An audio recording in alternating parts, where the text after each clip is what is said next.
When faced with cancer, we all respond in our own unique way.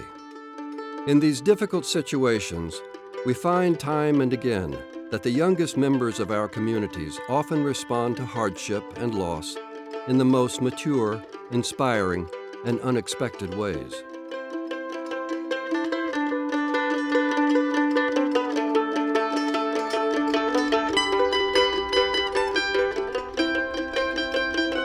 I like taking pictures because I like capturing the moment in which you're in. I like taking pictures of nature and life as it is. Grace has been surrounded by cancer all her life. I was diagnosed with Hodgkin's lymphoma shortly after she was born, and 3 years ago I was then diagnosed with breast cancer. I decided to raise money for cancer research by taking my photography and turning the pictures into cards. I want cancer to eventually end so that people like my mom can live. When Grace's mom, Deb, was diagnosed with cancer for the second time, she was treated at the Vernon Cancer Center at Newton Wellesley Hospital. Today, Grace's photographs are displayed outside the Radiation Oncology Clinic, brightening the days of patients and their families. To sit here today and to be so proud and so honored that my daughter is taking on this mission so that people of her age can make a difference down the road, and maybe in this lifetime, cancer will be cured.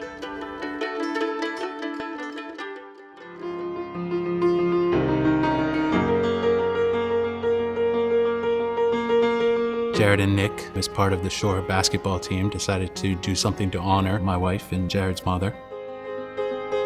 And they decided to wear pink socks for every game. Everybody on the team bought in and decided to do it also. For me, it's just a way to remember my mom, like on the court when I play. The team, once they understood what the cause was, everyone kind of began taking pride, I think, in wearing those pink socks. As you travel to different schools, this is the only team I've ever seen, especially at this level, wearing pink socks. Other coaches would ask questions. The players on the other teams would notice that, and it just opened up some conversations. I think it really did raise breast cancer awareness. United in the fight against breast cancer, the boys spread awareness for screenings among the women attending their basketball games. When we first started the campaign, my stepmother took action. She went in and got a mammogram, and it turns out she did have a little tumor that ended up being nothing, but it still showed that you do need to still go get your annual mammogram just to make sure that you're completely safe in every way. It's just an honor to be recognized by people and to know that if they want to do something that they can.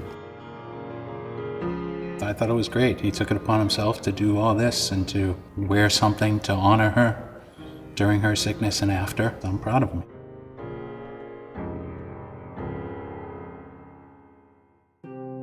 Two young women on opposite sides of the country are using teddy bears to bring joy to other cancer patients.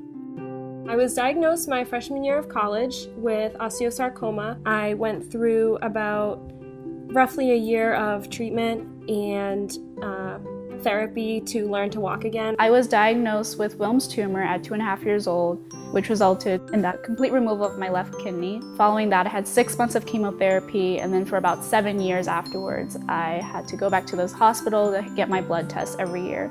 And then I was considered completely free of the cancer by 2008. Being a pediatric cancer patient and knowing what I went through, I didn't want any other pediatric patient to experience what I did. And so that was kind of what inspired me to start Hugs for Love. Being in the hospital, I had my parents with me throughout my entire experience, and that really helped me out. But I actually got a teddy bear from one of my friends, and it seemed to help me a lot, and it gave me a lot of comfort when I was home or if one of my parents were at work. And a lot of people at the hospital didn't have relatives with them or somebody to come visit them, especially at night. So that gave me the idea for the teddy bear project.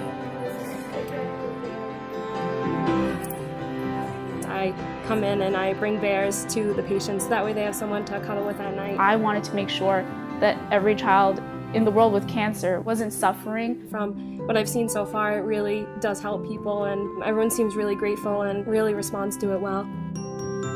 This is for Nathaniel. He drew this design, and this is Nicole's. Just knowing that I can make a difference and just making sure that I can make a positive impact on all these children's lives, all these people's lives, is what really keeps me going. I wouldn't give up cancer for anything, just because I know now how strong I am, and I like that.